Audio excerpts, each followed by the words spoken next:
Hi everyone, it's Luke here and welcome back to another video. Today, as you can probably see behind me, I am at Lamborghini Pangbourne to check out the brand new Lamborghini Urus. But before we head on inside and take a look at that, I'd like to run you through some of the cars that are parked outside, because there's some pretty special ones.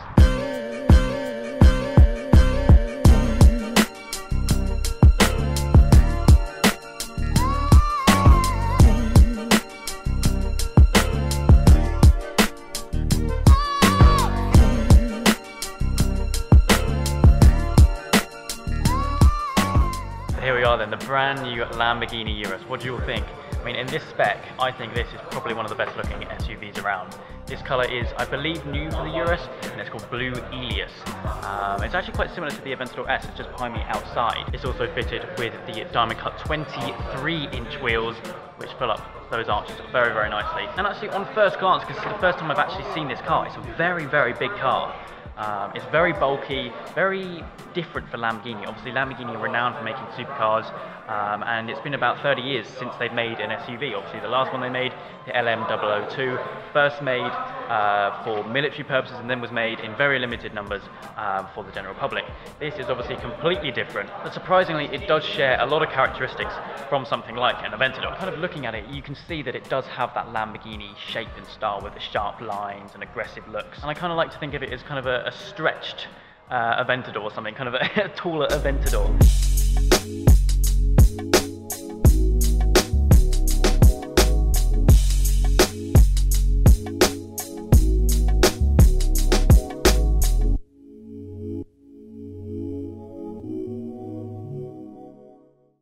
Being an SUV, obviously it's going to be very heavy, and 2.2 tons is no exception. But thanks to a 4-litre twin turbocharged V8, this thing produces just under 650 brake horsepower and goes from 0 to 60 in 3.6 seconds.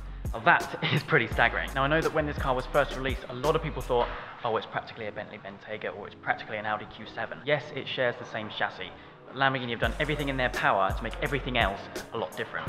And for this example, I'm going to compare it to the Bentley Bentayga, purely because I think it's probably the closest rival to this, and show you how this completely blows it out of the water. So obviously the Urus is 641 brake horsepower compared to the Bentayga, which is 600. The Urus is also around 250 kilograms lighter thanks to excessive use of carbon parts, which is a must, I must say. The Urus is also 0.4 of a second quicker from 0 to 60 than the Bentayga, and as a result has a top speed of 190 compared to 187 with the Bentayga. I'm hoping that all makes sense. But the point I'm trying to give here is the Urus is a hell of a lot different than what people think it is.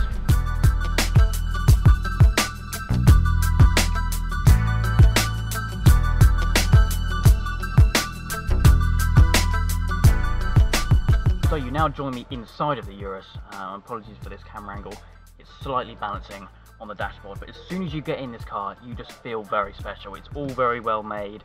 We've got leather everywhere, we've got Alcantara, and actually we've got the wood finish on this, which is an option for the Urus. So while I'm talking about options, actually, Craig here at Pangbourne is telling me that the Urus has the most amount of options on a Lamborghini ever, which is nice. It's obviously very luxury based, which is kind of the idea of this, but Lamborghini also say that there is a sporty aspect. Being a sports utility vehicle, SUV, it's got to have that sporty aspect, and being a Lamborghini, it's got to. Like I was saying about the performance, 650 odd brake horsepower, 0 to 60 in 3.5 seconds, give or take a few milliseconds.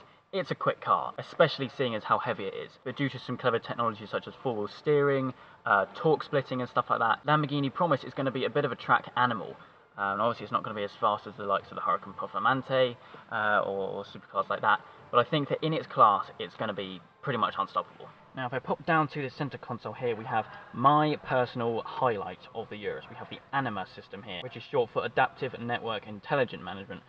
Bit of a mouthful, we'll stick to ANIMA, but you can see we have the traditional Lamborghini kind of driving mode with a few more. So that's very cool. We've got the selector like that as well, which is very fighter jet, along with the traditional Lamborghini start button. Now in the Urus, if I pop the ignition on now, we can see we're greeted with 3 screens. The one directly in front of me is obviously the speedo, various things like that. But I have noticed that it does share the same kind of layout as an Audi dashboard. But to be honest, that is the only visual thing with the whole car which I can recognise. Then in the centre console, we've obviously got the standard media screen, which shows the navigation, the radio, and so on. And then down here, we have the climate control, all done touchscreen, which is very nice. And as a result of that, you kind of find the interior is very simple. There's no buttons, which I like. It's mainly driver focus, because When you sit in here and you kind of look around, you see the big paddles, you see all the drive select, you see the start button, you see the gear selector and so on. You don't see any kind of climate control knobs because it's always on the screen. And going back to the point I was making about the wood finish that this car is fitted with, you don't have to have wood finish. You can get leather, Alcantara or carbon as well. Obviously I'd go for carbon, but it does show that Lamborghini have kind of not just gone for, okay, it's sporty, it's going to go fast in a straight line. They've also gone for the luxury aspect. These seats are very, very comfy. We've got the full Alcantara headlining knot that you can see in this clip. Full leather steering wheel. I presume that you can get this in Alcantara, and if you can, then that would be very cool as well.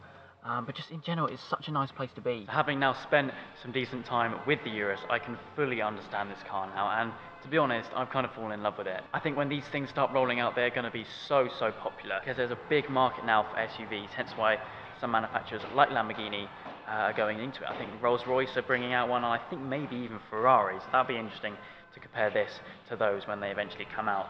But yeah, the Urus, big thumbs up for me.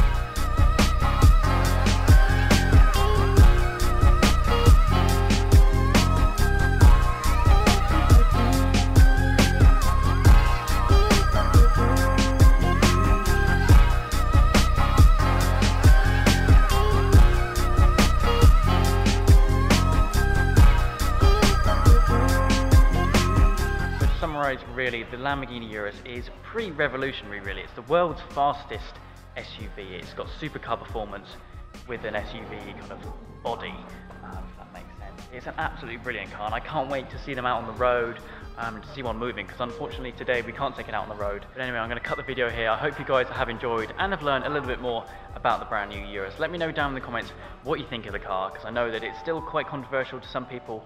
Having seen one in person now, I absolutely love it. Drop a like on the video if you did enjoy, and make sure to subscribe for all the adventures coming soon.